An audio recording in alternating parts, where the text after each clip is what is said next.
Welcome back to another Saxton podcast. Middle of the week here. Hump day feels good. Friday off. Welcome in, Deuce. How you doing? Good, buddy. Spring's in the air. I think we finally might have beat winter, so things are looking up. Does feel good out there right now. Mild winter for us, so this is exciting time. Yeah, it wasn't bad.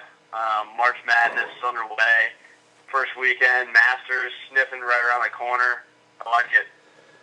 Big announcement for the podcast, which you're not aware of. We are now going to be streaming on Stitcher, TuneIn, and we have a YouTube channel and a new Twitter handle. Wow! It's been submitted to iTunes, but I have not received acceptance yet. I was hoping to have it before this podcast. I mean, what are they waiting on? They don't want the dollar value to go down when people start placing bets.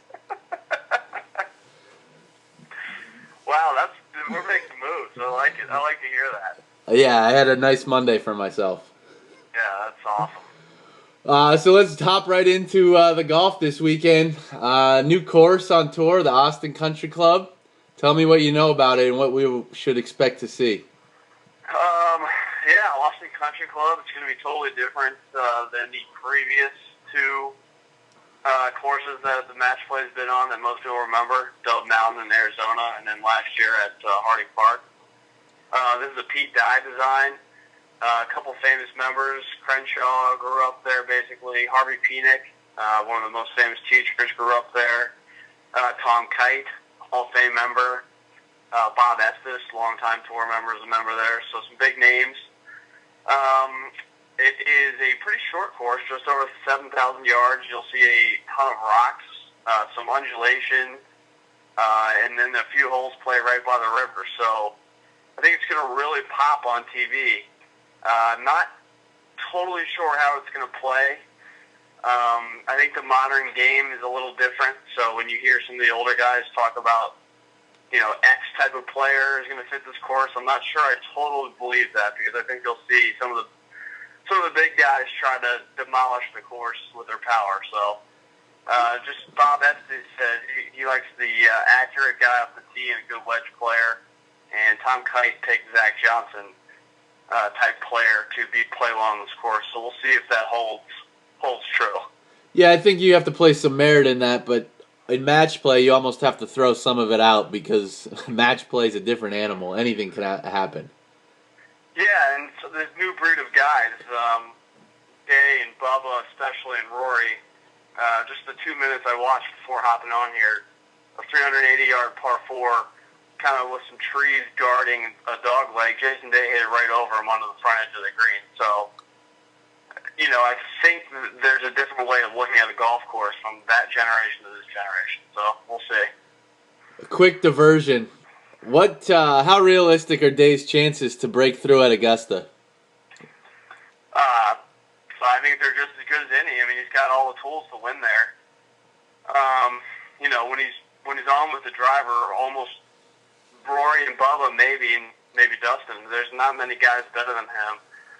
I know he contended, I think it was 3 years ago now when he finished second. The last 2 years, I'm not really sure what happened. He hasn't contended. I'm assuming he hasn't been as sharp leading up to Augusta as he will be this year. So I think you'll see him contend. His short game's too good not to win there eventually. I feel like I say this every year, but how exciting is Augusta going to be this year with Spieth trying to repeat from last year, Rory trying to finally get his, always the Bubba watch, Day, as we mentioned, Phil at 45, 46. Adam Scott. I'm trying to think of a year where it was this wide open, or there was, 10 to 12 favorites, and then everybody else, basically. I can't wait. Yeah, I cannot either. But back to this weekend, how do you like the new format with the pods? I'm not sure. Last year was the first year, so I want to see how I feel after the first few days this year. It's obviously better for TV because if you can't tune in one day, you get to see your favorite player the next day no matter what. I think there's probably a little more pop with the single elimination, oh wow, Roy just lost Sure. Marcus Frazier. But for a TV standpoint, I think you kind of had to go this route. Well, let's get right into the pods then. You break it down. Tell me who you think will escape. First one here I see is Spieth, Thomas, Dubuisson, and Donaldson. Yeah, good group. People thought it was rigged when they saw Spieth and Thomas come out right away, just because they're really good friends. It is supposed to be, the forecast is for pretty high winds today and tomorrow. We're talking 25, 30 miles an hour. So Thomas, to me, I like this format for him, but I'm not sure this is the exact course/conditions for him. And then Dubuisson and Donaldson are not really playing that well, and neither one makes it a good amount of birdies. So I think Spieth has a pretty good advantage here going to UT and playing this course a number of times. Have we confirmed if Jamie Donaldson is sober yet from the Ryder Cup?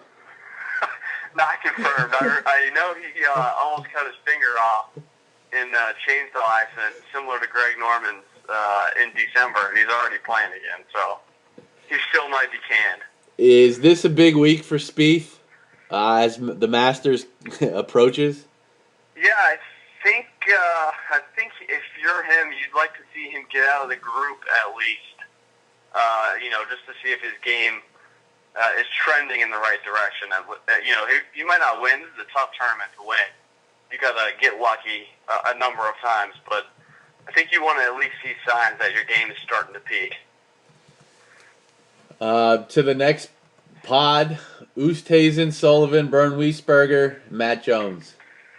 A lot of unknowns to many fans, most likely. I think this one's pretty easy. Sullivan is an up-and-coming player.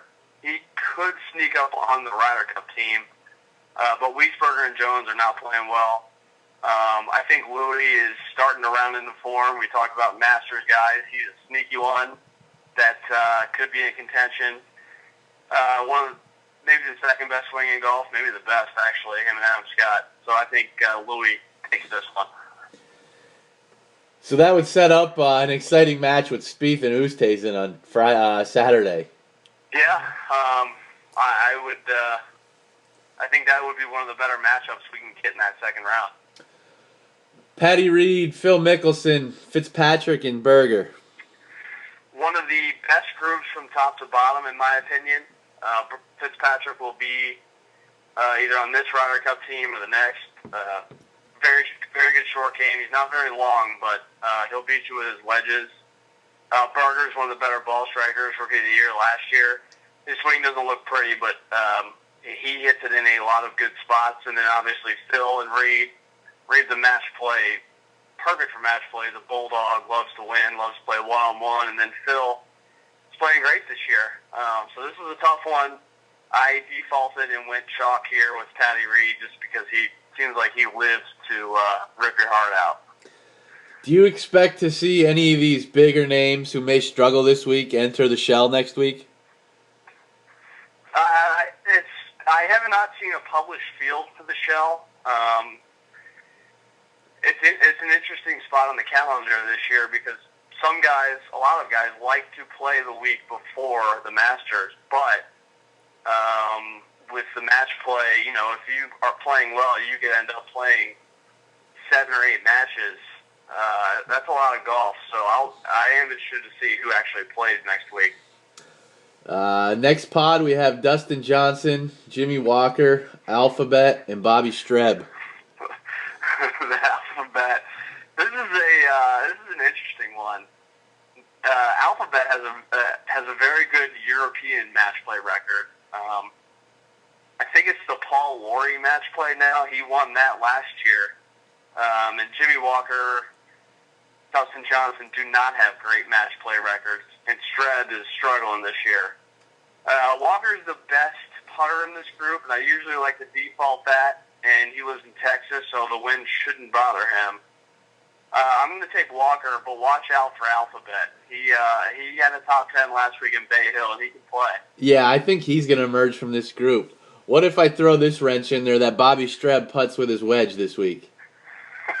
Well, based on his putting stats, I think he's 149th in strokes gained putting. He might want to give it a whirl. Moving along, Ricky Fowler on Scott Piercy and Jason Duffner.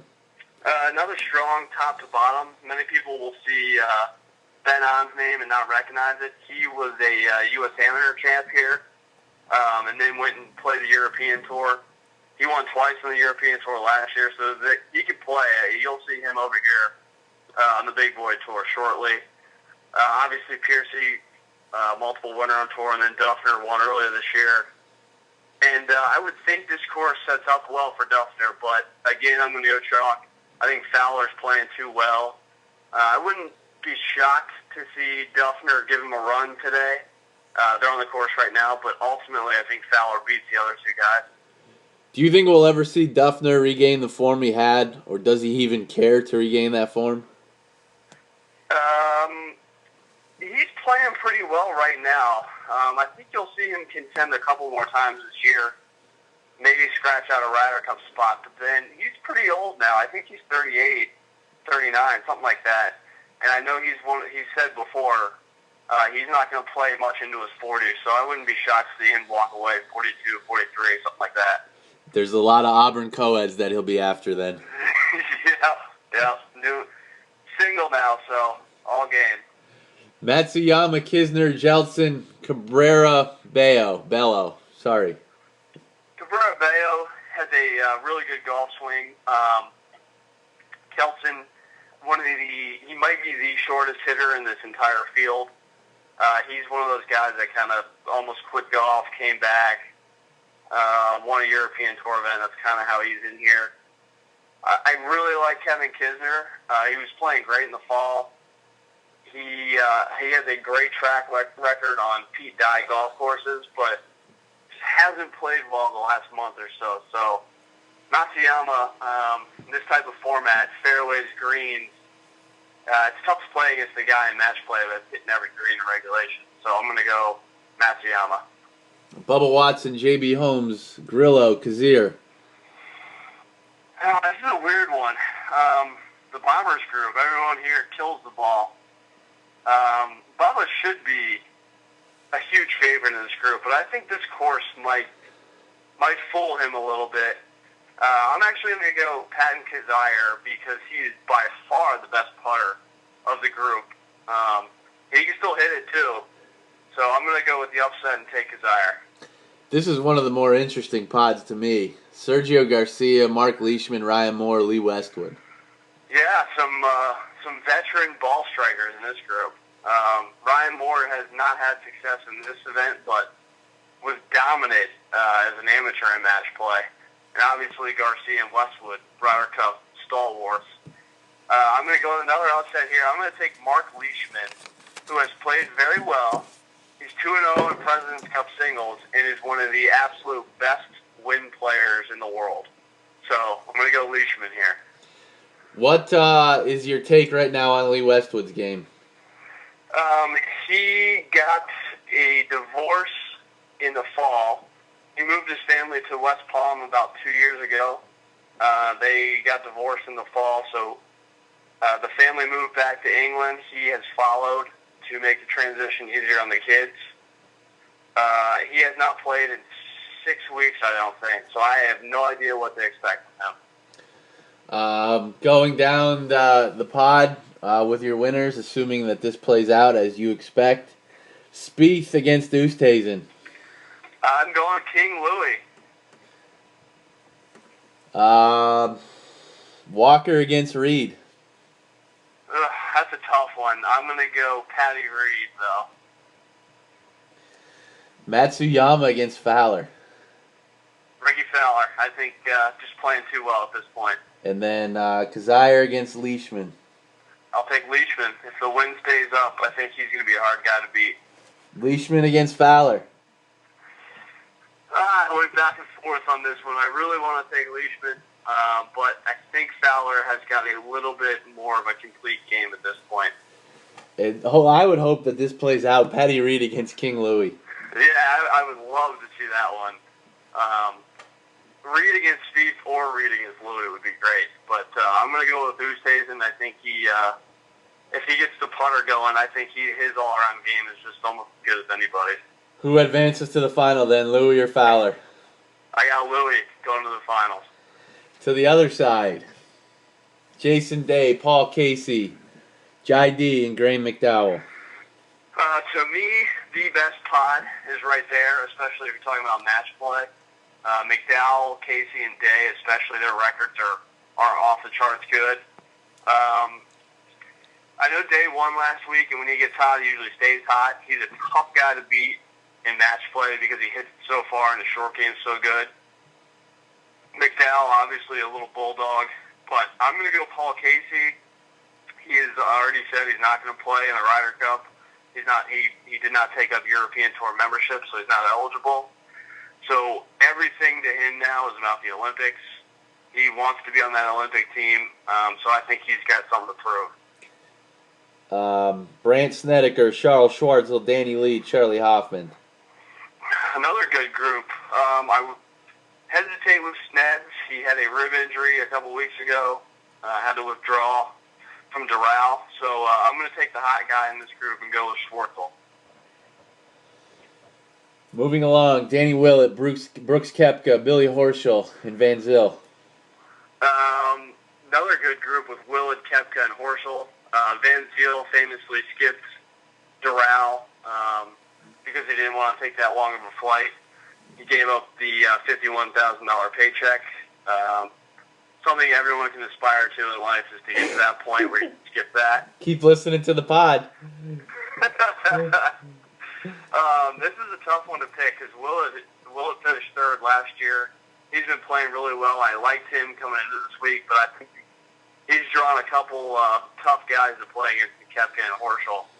I'm going to go with the ball striker here and Billy Horschel. Justin Rose, Matt Kuchar, Abraham Lahiri, Fabian Gomez. Rose, obviously, world-class player, kills us in the Ryder Cup each year, but I'm going to go with the match play wizard of America, Matt Kuchar. Gets up and down from everywhere, good putter, keeps it in play, so I'm going to go Cooch. Pretty interesting group here with Adam Scott, Bill Haas, Chris Wood, and Thomas Peters. Yeah, Adam Scott's match play record is abysmal. I don't think he's gotten out of the first round in the last 7 tries or something like that. Peters, I really like his game, but being from Belgium with the tragedy that just happened, I can't imagine he's very focused this week. So I'm going to go Bill Haas in a sneaky little upset of this group. And for the record, you spent more time talking about Belgium than our president did, so congratulations. Yeah, right. I'm glad it was nice that he got to do the wave at the Cuban baseball game. Yeah, that was great. Really great for our country. Brandon Grace, Russell Knox, David Lingmerth, Chris Kirk. This is a weird group. None of these names stick out. I'm sure a lot of people will take Grace. I don't know. He hasn't really done much this year. None of these guys. I mean, Russell Knox won the WGC event in the fall. So I'm gonna go with a little upset and take Lingmerth. He kind of seems like one of those scrappy guys that you wouldn't want to play in match play. 2 more to go. Zach Johnson, Shane Lowry, Martin Keimer, Marcus Frazier. Yeah, some pedigree in this group. I like the concept of Lowry in match play. I think he would be scary to play against, but his scrambling numbers are pathetic. He's 201st on tour in scrambling, so that kind of scares me off. I'm going to go with Zach Johnson here. I think the course fits him. I like his right to left low ball flight in the wind. He just seems like one of those tough guys that it's hard to really beat in match play. And the last one, Rory McIlroy, Kevin Na, Kaufman, and Thorborn Olsen. Oh, God. Na and Rory should be a laughable matchup. Smiley Kaufman is one of those young Americans that hits it far and is a good putter. He might give Rory some problems, but I'm going to stick with Rory in this one. To the round two, the guys who emerge: Paul Casey, Charles Schwartzel. You have moving on. I got Casey moving on. Billy Ho against Matt Kuchar. I got Billy Ho moving on. Bill Haas against Lingmerth. Billy Haas moving on. And then something very interesting in Zach Johnson, Rory McIlroy. Yeah, that'll. I hope that one happens because I think that would be a great matchup in contrasting styles. And I actually have the upset here. I have Zach beating Rory. Casey against Billy Ho. I'm gonna go Billy Ho. And then Bill Haas against Zach Johnson. I got Zach. Zach Johnson, Billy Ho to face King Louie. I got Zach moving on. That would be a great final with Zach Johnson and King Louie. I would have King Louie taking home the crown. These are predictions that are sure to go wrong because it's match play. But that would be some great TV if some of these held true. Well, you were right on Stenson last week until Sunday when he faded a little bit. Yeah, 2 bogeys in the last 5 holes kind of did him in there. Same thing happened the year before. He seems to love the course, but those last 4 or 5 holes get him sometimes. Any other golf notes you'd like to touch upon? Masters is 2 weeks away, so we're gearing up for that pretty hardcore right now. Yeah, really looking forward to hearing Nance's voice for once. Yeah, this is the only time I can stand it. To the other place where we have to hear Nance's voice, March Madness. Your takeaway from the first weekend? One of the best I've seen maybe in the last 15 years. I thought it was great. I don't know how else to explain it. I thought it was awesome. It was fantastic. All I ever hope it ever is each year. One takeaway I took from it was the amount of teams. I think of our Lumberjacks. I think of St. Joe's against Oregon. I'm sure there was 1 or 2 Northern Iowa against A&M. Teams who had a lead and could not close it, whether it was because they went conservative trying to run the clock out or just turned it over. It was shocking to me some of the things that happened in the last 5 minutes with teams who had the lead. Yeah, the 2 specific ones, Stephen F. and St. Joe's, their last few possessions when they kind of needed a bucket to change the momentum, seemed like 2, 3, 4 possessions in a row, they kind of went to their guy, be it Embry or walk up, and they kind of just did an ISO and tried to let them win the game, and it didn't work at all. The teams just collapsed on them. They just went away from the offense that was working the whole game and went to that one-on-one with their guy, and it didn't work in any situation. Yeah, the possession that sticks out to me for St. Joe's is coming out of the timeout with about 45 seconds left. I believe they were up 1, and they get a shot clock violation. Yep. And the other thing that I took away from that game is how much I hate the Oregon Ducks and how much I hate Chip Kelly. I hate anything Chip has ever done in his life and anything he stands for. It kind of that team feels very Chip Kelly to me, even though it has nothing to do with him. For some reason, the basketball team feels like Chip built that roster.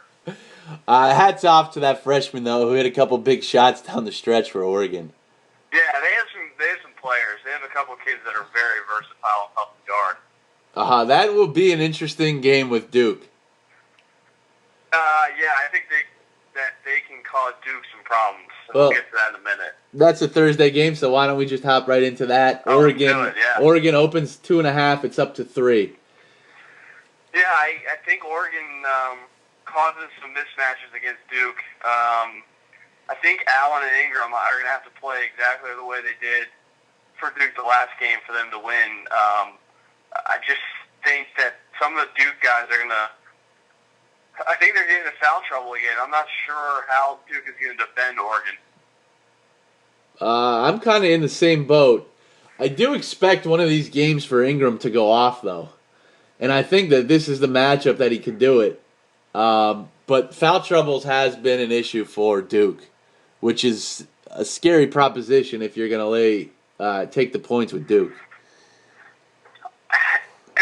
I watch Ingram, it seems like his stat line is the same every time. I'm just not sure if the 6'9" guy that shoots 5 for 15 every night is as good as everyone thinks he is. Could it be the product of that offense? It might, yeah. He settles for some bad shots, though. So, I don't know. He could obviously explode and have a big game. I think Grayson Allen's still going to have a good game because I'm not sure who's going to guard him for Oregon. But the bigs of Duke, I'm not sure if they can guard the versatility of the Ducks is what I worry about. Because those Ducks, all of them, their whole starting five step out and shoot the three. Yeah, I think it's kind of a mirror image of what Duke used to be. Yeah. But Oregon being much more athletic.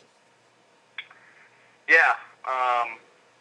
It's an interesting matchup. I haven't liked Duke at all this year, and obviously they're winning, so it's causing me pause. But I think I lean Oregon in this game. Yeah, I would lean Oregon as well, but nothing enough to make it an official. No, me neither. Speaking of officials, 4-1 last week on Thursday and Friday, improving us to 29-23 on the year. Red hot opening days for us. Yeah, the lines kind of stood out to us last week. I think it was prime pickings for us. To the first game on Thursday, Miami against Villanova. Nova opened -4. They're up to 4.5. I'm going to defer to you on this game since you know Nova inside now. I think that this is a mirror image of each other. Villanova is basically playing Villanova, or if you want to look at Miami, playing Miami. The thing I did take away being a Villanova homer was the Wichita State-Miami game. Van Fleet had a lot of open looks for Wichita State and didn't knock them down. If Villanova gets those open looks like Van Fleet did, they can make Miami pay. And on the other side of the ball, I'd expect Jay to go more of a three-quarter court press more often than he has to try and get the ball out of Rodriguez's hands. Because he's what makes Miami go. The front court of Miami does scare me a little bit, backing Nova here. Yeah, I think Miami, if they wanted to, I don't know, they would try to, I think they're going to try to force tempo slower, try to get in that half-court game, because I think their bigs can do some damage on Nova, but Nova looked awesome to me. Obviously, when you make shots, that makes you look better, but I thought even when they were in the half-court, they did whatever they wanted to. And I thought Wichita State should have won that game. Rodriguez just took over in the end, and it made some really tough shots. So I would lean Nova here. I think they are going to be too much for Miami to handle. I'm in agreement with you. I think Nova has enough guys with Archie Diacono, Brunson, even throwing Josh Hart or Phil Booth on Rodriguez to slow him down. I always have somebody fresh on him. And I do expect, I think the point that you made that Miami will try to slow it down is more to the point that Jay will try to go to that three-quarter to try and speed the game up. Because if it gets into a shootout, I don't think Miami can score enough. No, I agree. I think if it gets sloppy, too, if it's kind of just a run-of-the-muck play-around game, I think it just plays right into Nova's hands. Seems like that's when they make the most shots, too. Yeah, I would lean Nova, but I think this is a game where the second half line might be the best play, depending on how the first half goes. Totally agree. I want to see. I've only watched a few Nova games this year, but when they come out and they don't make shots, it kind of stays that way the whole game. So I agree. Second half here is where we want to look. To another 2-3 seed game, 7:35 tip-off. Texas A&M, Oklahoma. A&M survives by the skin of their teeth in an absolute collapse by Northern Iowa. Yeah, that was just sad. Just guys freezing and peeing in their pants, basically. Yeah, that's absolutely what it was. Oklahoma opened 2.5. It is still 2.5. I picked A&M to the Final Four in this region, so I'm going to stick with it.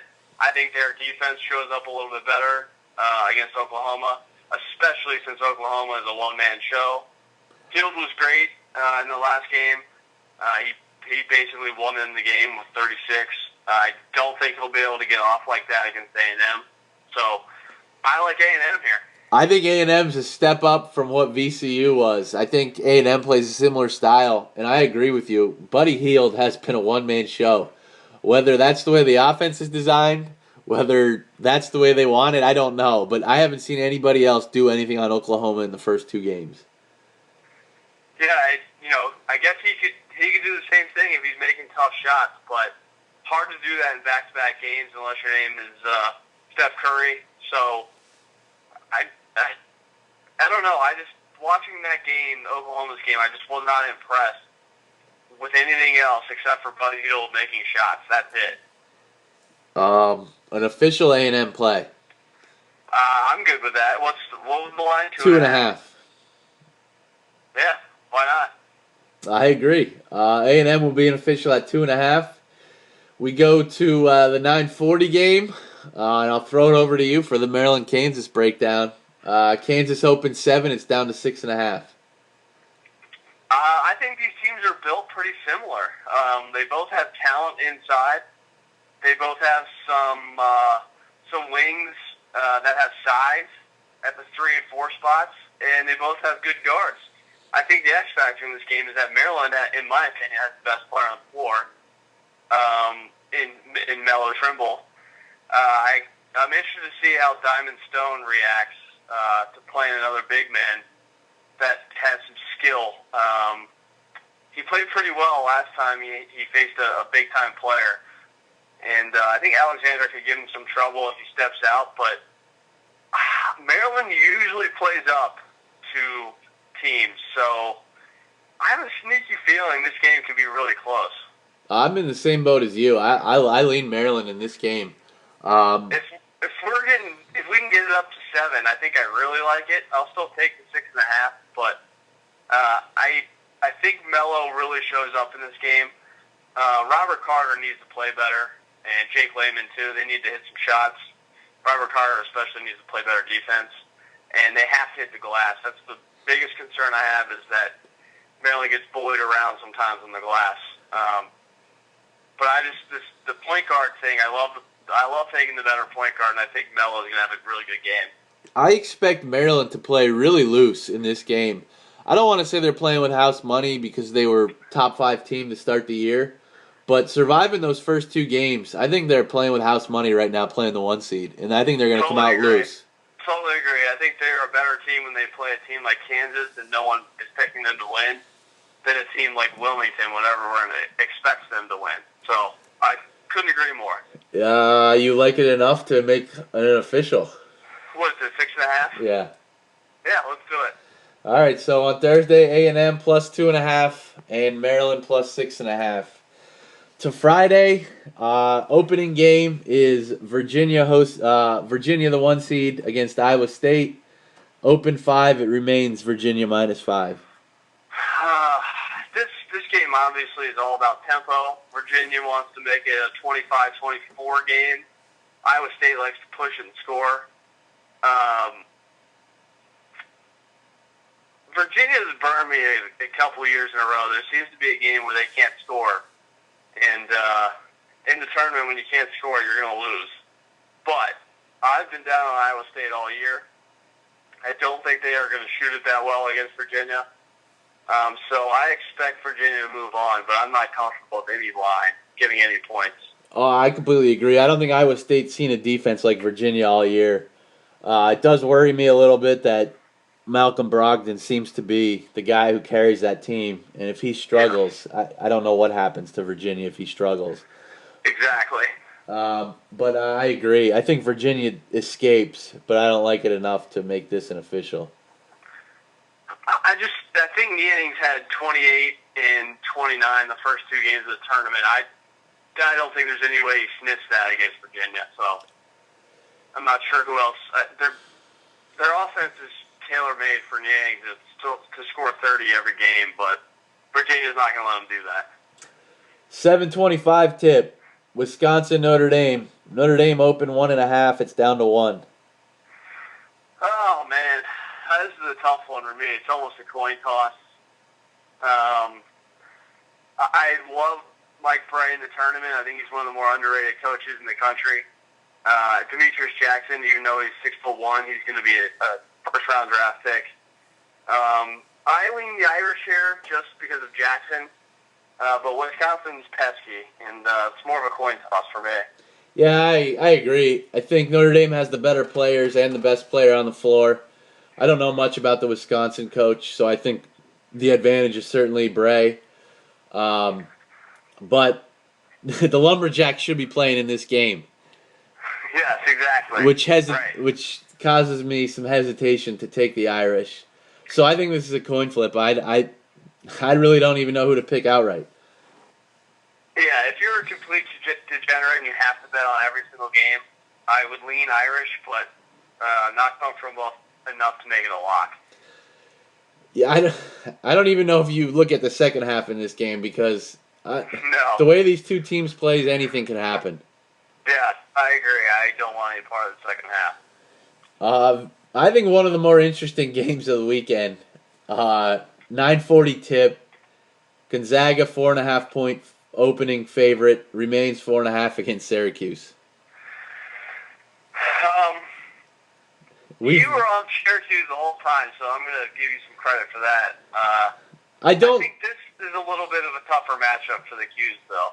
Yeah, I don't love Syracuse. I just think that 2-3 zone, when you've not seen it, is really, really hard to defend or to go against, especially in the case of the second game Sunday, where you only have 1 day to prepare for it. Right. Gonzaga having some more time, I think they'll fare a little bit better. They have some better shooters. But Syracuse has some athletes that I didn't know. They're way more athletic than Gonzaga, by a lot. Gonzaga has some bigs, though. Sabonis especially. They live in that 7 to 10 foot range, and I think in that 2-3 zone, you can exploit that area of the floor pretty well. Sabonis could have a monster game from the free throw line, getting the ball in the middle of the 2-3 zone and kicking.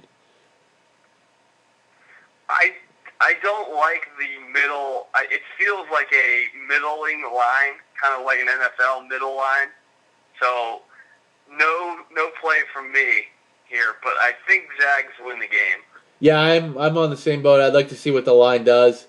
And now that we have a new Twitter handle, we can tweet it out if we do decide to do anything on this.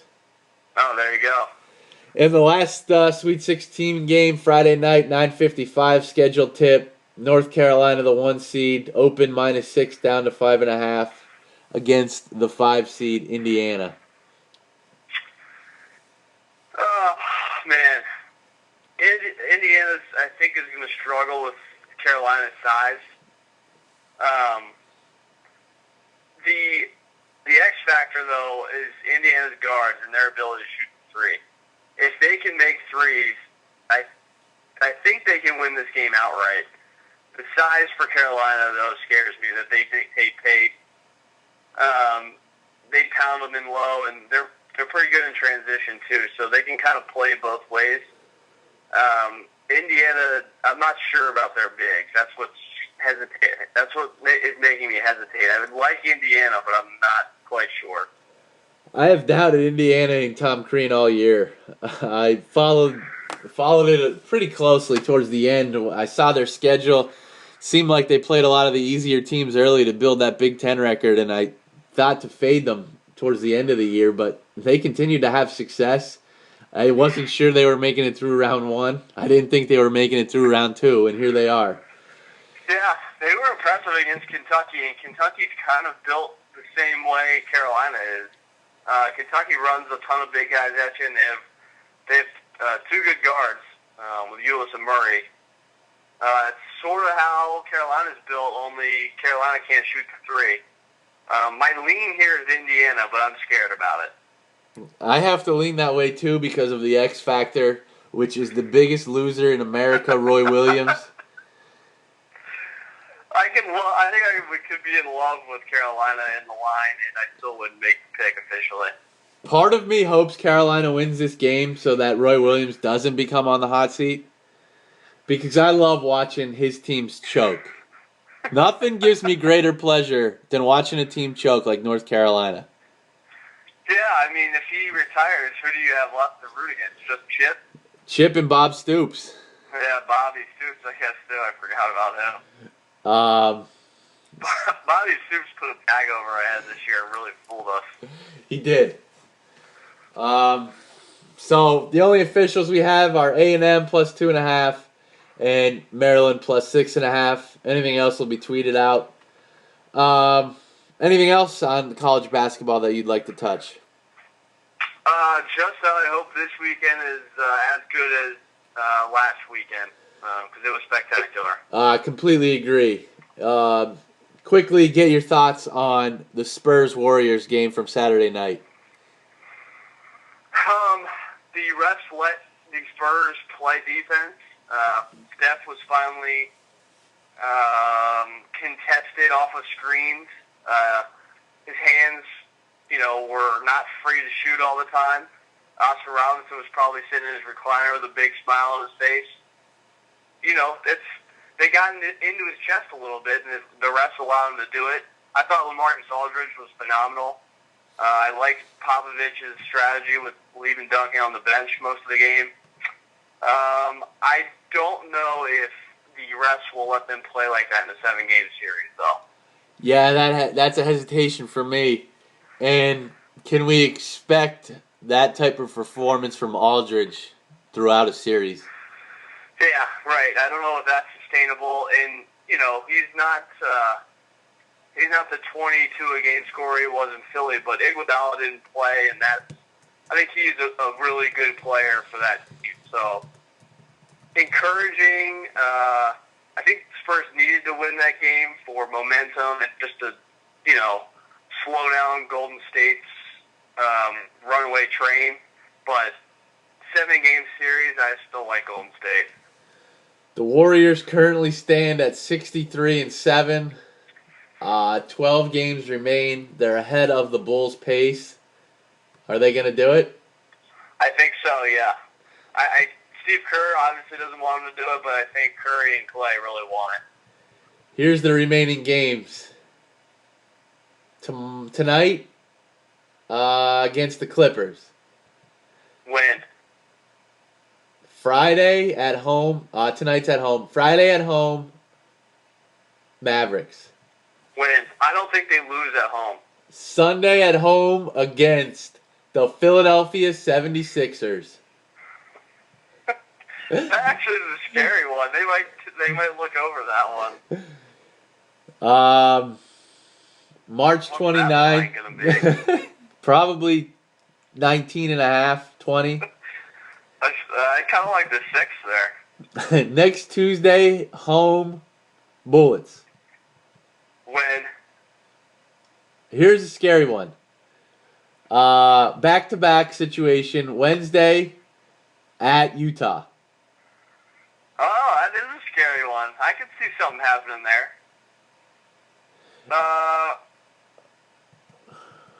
Yeah, I could see a loss there. Back home Friday against the Celtics. Wow, that could be a close game, too. The Celtics played them really well. I'll say win, though, since it's at home. Sunday, home, Blazers. Win. Tuesday, April 5th, home against the Wolves. Win. Thursday, home, Spurs, April 7th. Definitely a win. Away at Memphis Grizzlies the 9th, Saturday the 9th, going against Dark Alley Playground Memphis Grizzlies team. Yeah, maybe a loss there. I can see that. Back-to-back situation, Sunday following that Grizzlies game at San Antonio. Oh, loss. Do you think Popovich will play his players that night? That's a good question. They have to wait till that day, I guess, to call that game. Even if they lose that, we still have them at 9 losses, and then they finish the season at home April 13th against the Grizzlies. Yeah, I just don't. They would have to lose to the Spurs twice, the Grizzlies, the Jazz, and the Celtics. I just don't see all that happening. Yeah, I agree. Who's going to get the 8th seed as we sit here in the East? I don't know. I think it might be the Bullets. They are playing really well as of late. I know. Beal and Wall are starting to find what they had at parts of last year and the year before. Honestly, I don't know. It's so bunched that I can't tell you. I'm going to be a homer, though, and say the Bullets. Your discount. Do you think Detroit basketball could overtake the Pacers and we get those two teams in? Yeah, I would take Bullets and Pistons over Indiana. Yeah, there's Indiana is currently the 7th seed, Chicago the 8th seed, and Detroit and Washington. They're all separated by 2 games. Yeah, I like that. Washington obviously is a longer shot because I think they're 2.5 back, but 2.5 is nothing with these 4 shitty teams. Have you heard anything further on Chris Bosh? Nothing further. I haven't. Because that's an interesting situation. That 3 through 6 seed, everybody's basically tied. Yeah, I'm not sure what the plan is or when there's going to be another update or what. I guess they're just monitoring him right now, and they're going to have more tests. That was a couple of weeks ago, so I don't know what the update is. And then over in the West, who gets the last playoff spot? Portland's the 6th seed at 36 and 35. Dallas the 7 at 35 and 35 currently. Houston the 8th seed 35 and 36, and Utah at 34 and 36 looking in. Yeah, I think Houston. Utah remains on the outside. Yes. Yeah, I agree. But if anything, I see them overtaking Dallas. Yeah, I think Houston just has the one guy that can win them a couple games, but yeah, I think Utah-Dallas is probably the bigger battle, and I saw Parsons is now out for the year, so Utah could overtake Dallas too. Any other NBA notes? Home stretch. Can't wait for the playoffs. And lastly, some breaking news before coming on the podcast that involves the Saxton Cup. An injury has been revealed that Deuce has tennis elbow, so expect Coach to really work that arm. I'm hoping some treatment, some rest. I should be good to go. Just one of those spring training injuries like you see. 15-day hamstring DL. You'll see me in the box with a big sheet of seeds, though, in no time. And what happens on day 13 when it's pushed back to another 10-day? That's highly possible. I'm not sure what the protocol is there. As I look at the current odds, Vegas has taken it off the board. Is it just because of the injury, or is it because of the banter between the Bear and Coach? I think it's a little bit of both. I don't think you want to poke the Bear this year. I think if there's a prop for MVP and he's plus 900, that's my bet. I think Thursday and Friday there's good odds that he plays the best, but come Saturday, he's going home. He's going home. Friday night would be his drive home, I think. He's either going home or driving right to the hot fish. Oh, man. We need a full list of odds, I think, in the next 2 weeks. We will. After the Masters, we'll get on it. All right. Good talking to you, bud. Great job by you today. You as well. See you later, bud. Talk to you soon.